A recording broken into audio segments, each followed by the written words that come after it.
Let's make a video collage on Instagram. Now, if you have multiple different videos that either are in your gallery or that you want to take, you can always add them to a collage and make a really cool picture where you have multiple videos playing at the same time. I'll show you how to do that, but first, hit that subscribe button down below. It really helps my channel out a lot. Thanks, guys.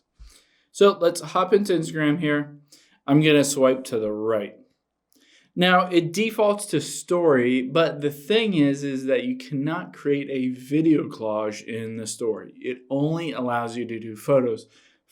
No idea why, that's just a limitation on Instagram. You'll have to switch over to Reels to do this.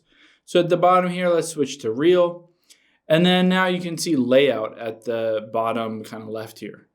So I can tap on that and it gives me a couple different options for grid. So I can tap on change grid.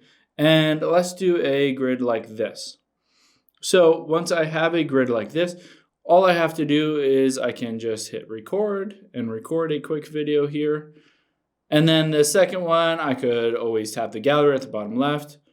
And let's just find a quick video on here. There's a video on here somewhere. Let's use that video and hit add. And then the third one, let's just record the remote right here. So you can see I have 3 different videos in this collage. I can hit that check button and now it will process all of these. Hit next here and you can see now I have 3 videos in one. You can do all of the normal things you would do with Reels. You can add music, tag people, add text, all those different things. Hope this helps. If you have any questions, leave them in the comments down below and I'll catch you on the next one.